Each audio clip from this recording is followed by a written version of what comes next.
a ray of hope and sunshine in the Doctor's bleak and otherwise uneventful life. With a companion list over 40 and counting, one of which included the Doctor's own granddaughter, Rose stood out from the rest with her caring nature, her easygoing manner, and her warmth and compassion for other people's feelings. Because there's nothing left for me here. Nothing? No. Truly, this was a companion never to be matched again. So today, on this glorious April the 1st, I count down the top 10 moments that have made Rose the most valued companion in Doctor Who history, showcasing all the moments that have made her so memorable to the Doctor Who loving public. Excuse me. Hello? Hey Matt. Oh, hi Julian. How's things? Great. Things couldn't be better. That's great. Listen, I'm actually kind of glad you called because I've got a question. Oh really? I love questions. Shoot. Okay, the question is, how long does it take to make a forget about it episode? A little under a week, I say. Oh, thanks Julian. Is there anything else I can help you with? No, we're good. Have a great day. You too, man. What a nice guy. Number 10. Rose abandons Mickey at the end of Rose. Having saved the world from walking crash test dummies, Rose reunites with her boyfriend Mickey Smith, who was thought to be dead for most of the episode, and after his ordeal is clearly traumatized. So with this in mind, the Doctor returns the loving couple to the streets of London and then offers Rose, only Rose, a chance to travel with him. Rose clearly cares about Mickey's feelings and his state of mind, and so will obviously want to make this parting as easy as possible, perhaps even assure him she'll be fine, and for him not to worry about her. After all, they've been together a long time, and she doesn't know when she's going to see him again. So how would you go about saying goodbye to someone who loves you? Thanks. Yeah, I think that's perfectly fine. Besides, if he loves her, he should be perfectly okay with her running off with a complete stranger who happens to look like a human male. Good on you, Rose. I'm sure it was as hard for you as it was for him. Number 9.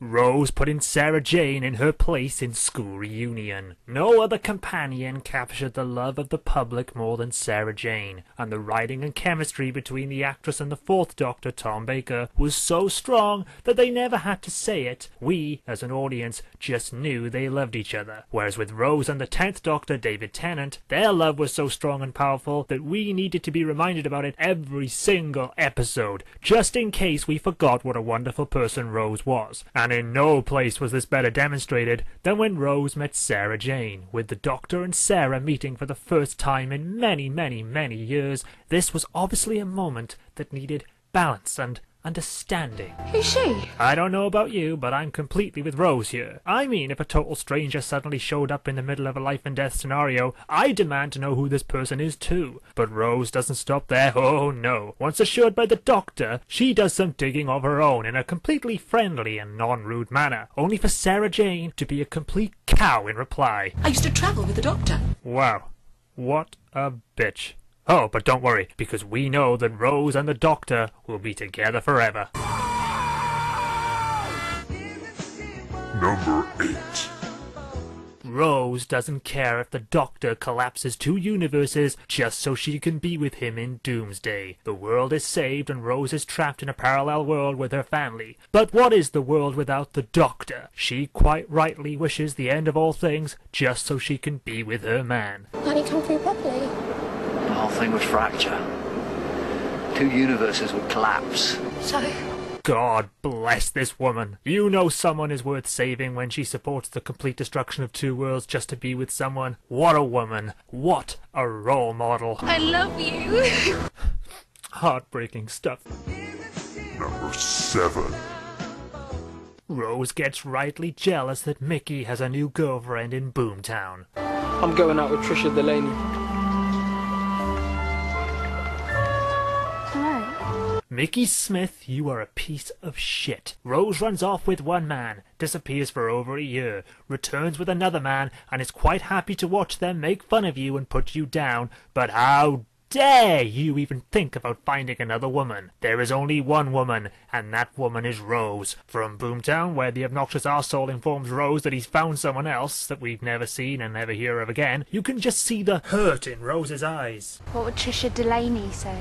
How dare this man find someone else while she runs around the universe with two men who both want to fuck her? I know you, and I know her, and I know that's never going to happen, so who do you think you're kidding? You left me! How dare he? Mickey Smith, you'll burn in hell. Number 6. Rose wins her bet in Tooth and Claw. Thinks he's funny, but I'm so not amused. What do you think, Mum? Throughout Tooth and Claw, Rose attempts to get Queen Victoria to utter the words, "I am not amused." Could easily not be amused. A hilarious joke that carries most of the episode, with Rose always choosing the right moments to try to get her to say it. How about after a violent shock? Or maybe an equally violent death. I tell you what though, Mum, I bet you're not amused now. Do you think this funny? Yes, this character really does care for the lives of the people around her, and as the episode closes, with many innocent people having lost their lives and Rose being placed in a life and death struggle, I'm sure she will take away something important from this meeting. That I am not amused. Yes! That's right, many people have died during this adventure, but what is important is Rose won her bet, and at the end of the day, that is all that matters. Hello? Hi, Matt. Have you heard the news? No, what news? They have commissioned a second season of the River Song Show! Oh, that's awesome. You love that show. I know. I was so worried that after the first season when they killed off the doctor that they wouldn't bring it back. But as it turns out, that was the perfect move for the show, getting rid of that piece of shit character, and they've already commissioned the 3rd and 4th seasons. Oh, that's brilliant. Dude, does that mean we can continue the River Song podcast as well? You bet, right after I finish updating the River Song fan site. I gotta tell you, I have never met such a big River Song fan before. Yeah, anyway, sir, I've got to go, Matt. I have to work on my next video. It's a positive review of the next Eli Roth film. It's gonna be awesome. You bet. Take care, buddy. Number 5. Rose gets jealous of Martha in the Stolen Earth. The entire universe is on the verge of collapse. Rose has broken laws and twisted time to return to our dimension. The Earth has been stolen, and no one knows what to do. With the Doctor managing to communicate with his friends and companions, this is obviously a critical moment that could swing the momentum away from the Daleks and back to our heroes. This is a moment where ego needs to be put aside as the fate of the entire universe hangs in the balance. The doctor's got my phone on the TARDIS, but I can't get through. Nor me, and I was here first. But none of that matters because Rose was here first, and how dare someone else talk to the Doctor and inform him of what's been going on? How dare they? Number 4. Rose reassures her mother in Aliens of London. After a mistake with the TARDIS, instead of arriving back home after 12 hours, Rose discovers she's been away from her mother for exactly 12 months. In that time, Jackie has been frantically trying to locate her daughter with police searches, petitions, you name it, as she searched for any sign that Rose was still alive. Rose is clearly affected by the hurt she's put her mother through as she... Well, I'm sure Rose cares. Spend some time with your mum. Oh, well, maybe she... Mum, it's not like that, it's not... I'll be up in a minute, hold on. No, I got nothing on this one. Oh, fuck it, I'm gonna play my banjo. Number 3.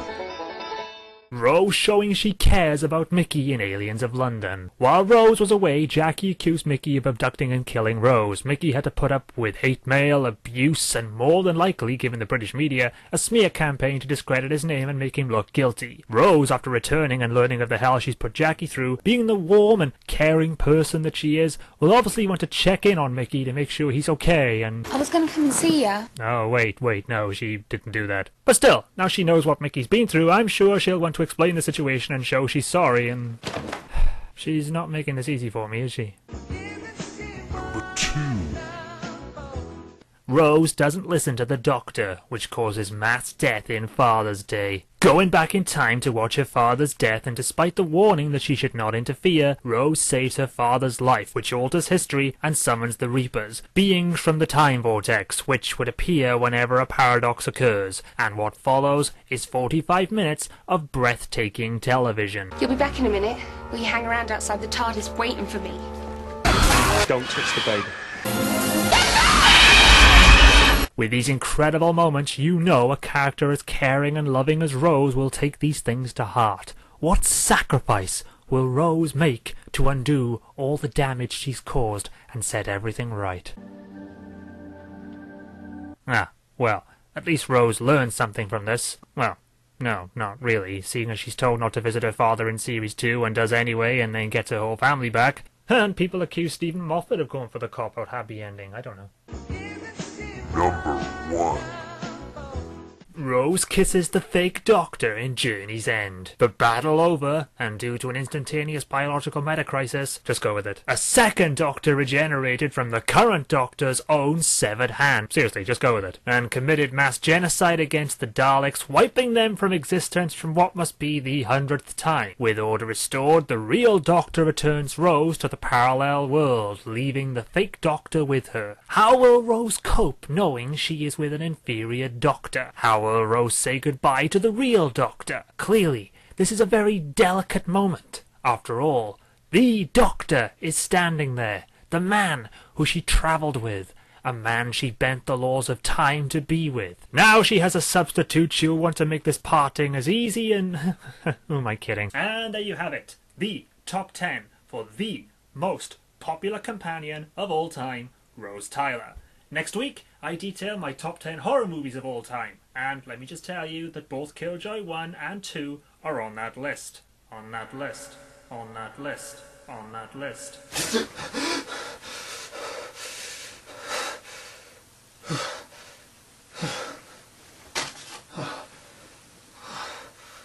What a nightmare.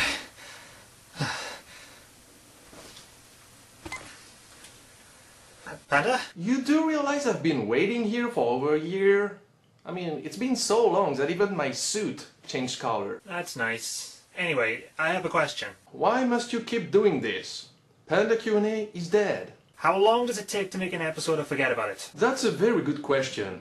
For you see, Forget About It is a show about fucking mother everywhere. And basically that's why I say, well, motherfucker. Like Benedict say, I'm a professional motherfucker. 2nd grade and 2 years in school of motherfuckery. It was all a dream.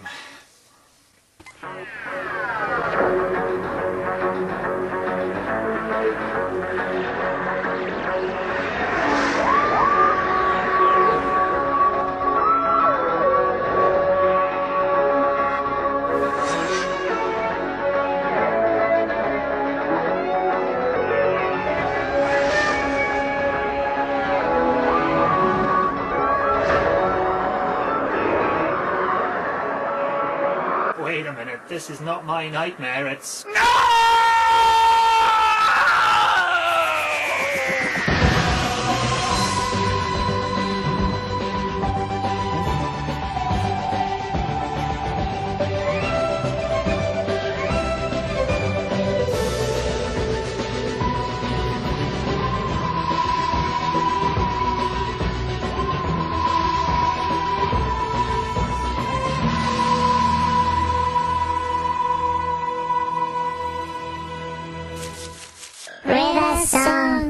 Your river song!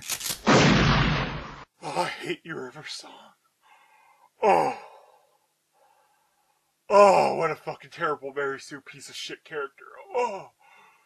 Oh. Oh.